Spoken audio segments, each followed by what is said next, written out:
Right, నాతో పాటు KS Prasad గారు జాయిన్ అవుతున్నారు, ప్రముఖ రాజకీయ విశ్లేషకులు. అలాగే జాతీయ సంస్థలకు సంబంధించిన ఎగ్జిట్ పోల్స్ వస్తున్నాయి, అలాగే జాతీయ టీవీ ఛానల్స్ కొన్ని సంస్థలతో కలిపి చేసిన ఎగ్జిట్ పోల్స్ కూడా వస్తున్నాయి. మనం విశ్లేషణతో పాటుగా నెంబర్స్ కూడా మాట్లాడుకునే ప్రయత్నం చేద్దాం. ప్రసాద్ గారు నమస్కారం. ఢిల్లీ ఎన్నిక పోలింగ్ జరిగిన సరళి తర్వాత రిజల్ట్కి సంబంధించి మనకి మొదటి నుంచి చాలా స్పష్టంగా అర్థమవుతున్న విషయం ఏంటంటే Congress almost out of the picture. అంటే మనం అస్త్ర సన్యాసం అనే పదం వాడతాం. ఎన్నికలకు ముందే ప్రచారంలో కానివ్వండి, లేకపోతే ఆరోపణలు ప్రత్యారోపణలు రాజకీయ దాడి చేసే విషయంలో కానివ్వండి చేతులెత్తేసిన పరిస్థితి. 3 జాతీయ పార్టీల్లో ఆప్, కాంగ్రెస్, బీజేపీ, ప్రధానంగా బీజేపీ వర్సెస్ ఆప్, ఇంకా మాట్లాడితే కేజ్రీవాల్ వర్సెస్ మోదీగానే ఈ ఎన్నిక జరిగిందా? ఒకవేళ ఎందుకు కాంగ్రెస్, ఆప్ ఐఎన్డీఏలో భాగస్వామి పక్షాలుగా ఉన్న ఢిల్లీ ఎన్నికకు వచ్చేటప్పటికీ కలిసి చేయలేకపోయాయి? అది ఏ రకంగా, ఎంతవరకు ఎవరిని దెబ్బతీసి ఉంటుంది? ముందుగా ప్రైమ్ లైన్ ప్రేక్షకులకు నమస్కారం అండి. రిషి గారు మీకు కూడా నమస్తే అండి. నమస్తే అండి. ఇక్కడ ఒకటి గమనించగలిసిన విషయం ఏంటంటేనండి, కింగ్ మేకర్ గా ఉన్న కాంగ్రెస్ ఈసారి ఆమ్ ఆద్మీ పార్టీ ధర్మం అని దేశవ్యాప్తంగా, ముఖ్యంగా ఎంఐఎం పార్టీ ఈ 2 పార్టీల ధర్మం అని కుదేలేపై ఎక్కడ ఉందో వాళ్ళ పరిస్థితి ఎదుర్కొనే నిస్సహాయ స్థితిలో ఉంది. మీరు దాన్ని ఆద్యంతం గమనించగలిగితే అన్నా హజారే ప్లాంట్ చేసిన 3 క్రీచర్స్ లో వన్ ఆఫ్ ద క్రీచర్ ఈ ఆమ్ ఆద్మీ పార్టీ అధినేత ఈ అరవింద్ కేజ్రీవాల్. మీరు ఏమన్నారు, క్రీచర్ అన్నారా? ఎందుకంటే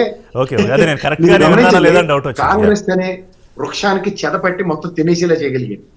ఇప్పుడు గతంలో మీరు చూడండి, కాంగ్రెస్ లో వర్సెస్ బీజేపీ అన్న రాష్ట్రాల్లో ఇంక్లూడింగ్ గుజరాత్ కూడా అతను సెకండ్ ప్లేస్ లో అమర్ చేపే కూర్చున్నాడు. ఇవాళ కాంగ్రెస్ అన్న దగ్గర అలా అలా అలా అలా అంచెల వారీగా ఆ టెరిటరీ అంత నదరన్ స్టేట్స్ అన్నింటినీ మొత్తం కాంగ్రెస్ లేకుండా చేసే కార్యక్రమానికి ఆద్యంతో తెరలేపుకుని beautiful success story of MIM and Aam Aadmi పార్టీతో ఉత్తరప్రదేశ్ అనుకుంటాను ఇంకా కాస్త ఇటు అటుగా ఉంది. దానికి సమాజ్వాదీ పార్టీ. కానీ రెండింటినీ ఎలా కంపేర్ చేస్తాం? ఇప్పుడు కాదు, ఎంఐఎం ఉద్భవించిన ఉద్దేశము, ఆమ్ ఆద్మీ పార్టీ ఉద్భవించిన ఉద్దేశము, అసలు దాని బ్యాక్ డ్రాప్ అంతా రెండు వేరు కదా ప్రసాద్ గారు. కానీ at the cost of Congress. ఇప్పుడు ఎంఐఎం పార్టీ ఇక్కడ ఆంధ్రప్రదేశ్ లోను తెలంగాణలో ఉన్న దగ్గర మీరు అంటే సమైక్య రాష్ట్రం నుంచి ఆవిర్భవించిన దగ్గర మీరు చూసుకోగలిగితే దేశ రాజకీయాల్లో అప్పుడు అంత వాజ్పేయి గారి ఆధ్వర్యంలో ఈ తరహా రాజకీయాలు లేవు. అంచేత వాళ్ళు ఏంటంటే they always plays a critical role aligning with respect to Congress. కానీ ఇక్కడ మీరు గమనిస్తే సెంట్రల్ లో బీజేపీ ఉన్నప్పుడు వాళ్ళ విధానమే మారిపోయింది. అలాగే ఆమ్ ఆద్మీ పార్టీ కూడా మీరు ఇవాళ ఢిల్లీ ప్రావిన్స్ లో మీరు అన్నాక ఎప్పుడో 25-30 ఏళ్ల క్రితం ఉన్న బీజేపీ ఇవాళ మళ్ళీ రీగెయిన్ చేసుకోవాలి, రీకాంకర్ చేసుకోవాలంటే ప్రతి ప్రోడక్ట్ కి ఎక్స్పైరీ ఉంటుంది. ఇవాళ కాంగ్రెస్ అన్నది ఐఎన్డీఏ కూటమిలోంచి కాంగ్రెస్ ని విడగొట్టడంలో కూడా సక్సెస్ అయిన ఆమ్ ఆద్మీ పార్టీతో ఇంకా హెన్స్ ఫోర్త్ మీ సర్వేలు దాన్ని ఏమంటారు సహాయ సహకారాలు ఇంకా బీజేపీకి అవసరం లేదని ఎలక్షన్ కింద దీన్ని అభివర్ణించారు.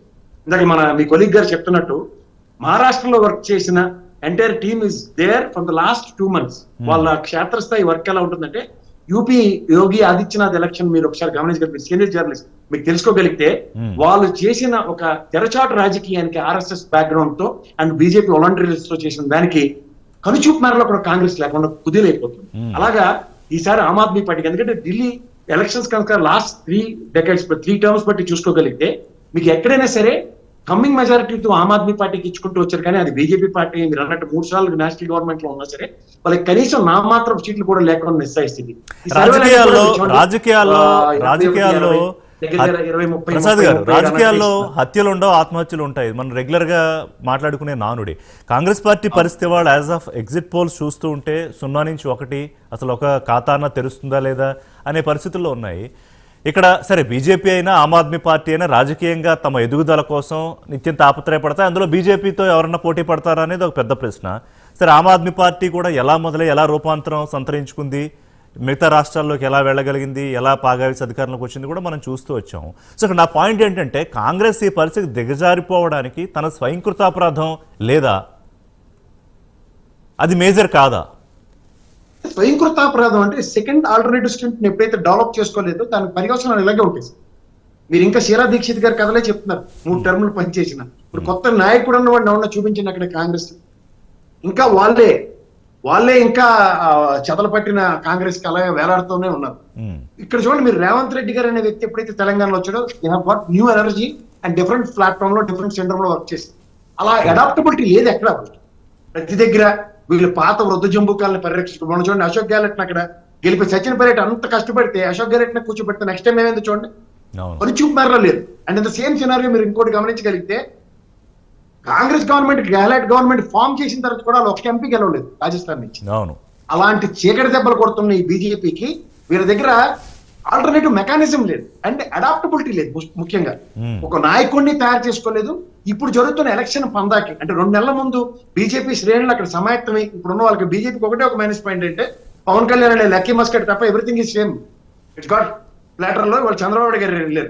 దీని ప్రభావం ఎలా ఉంటుందో రేపు రాజబోయే రోజుల్లో చర్చించవచ్చు. అంటే ఇప్పుడు కాదు ఓట్ పర్సంటేజ్ కాదు ట్రెడిషనల్ గా ఏదైతే కన్సాలిడేటెడ్ గా ఉందో బీజేపీకి దాంట్లో పెద్ద మార్పు వచ్చి ఉండదు. మనకి ఇంకా నెంబర్స్ వస్తాయి. యాజ్ ఆఫ్ నౌ రిపబ్లిక్ కానీ మ్యాట్రిక్స్ కానీ చూసుకుంటే బీజేపీకి 39 నుంచి 49 అవకాశం అని, 35 నుంచి 40 అని మ్యాట్రిక్స్ చెప్తోంది. అలాగే ఆప్కి 21 నుంచి 31 రిపబ్లిక్ అంటూ ఉంటే 32 నుంచి 37 మ్యాట్రిక్స్ అంటోంది.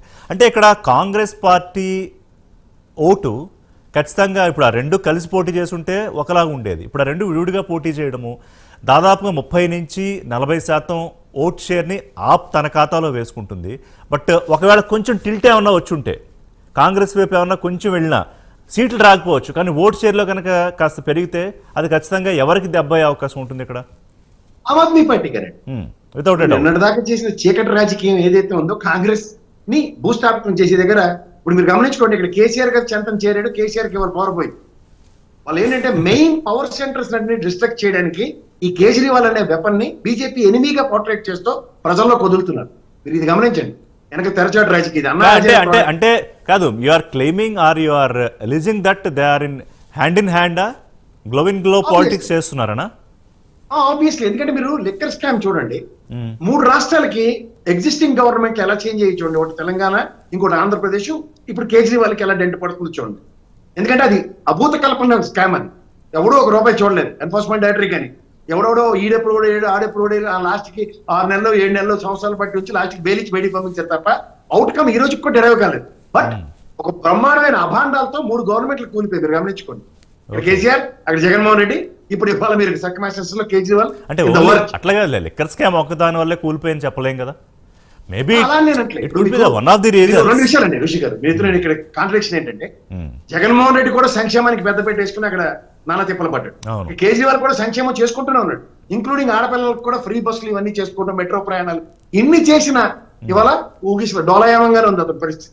మీరు అది గమనించండి. వెనక నుంచి పడుతున్న ఒక కార్యక్రమానికి వీళ్ళు దాన్ని ఆకలించుకోకుండా వీళ్ళు according to the whims and fancies of బీజేపీకి ఎవరిని ముందు పెట్టి నడిపిస్తారో వాళ్ళ ట్రాప్ లో పడుతున్నారు.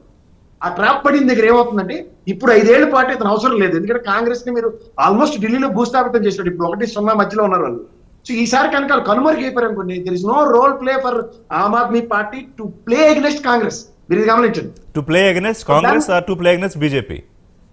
It's only war between BJP ఏకఛత్ర, 1 నేషన్ 1 రేషన్ 1 ఓటర్ లాగా 1 పార్టీ అయిపోయింది.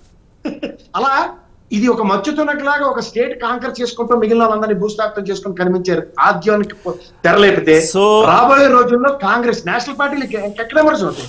ఇవాళ మీరు రీజనల్ పార్టీలు ఈ పాట ఆపటి సామర్థ్యం ఉన్న దగ్గర బల్లి పురుగు తిన్నట్టు తినేస్తూ కనబడుతున్నాయి బీజేపీ పార్టీ గమనించు. ఓకే, ఎనీవే ఇది ఒక కాన్స్పిరసీ థియరీ.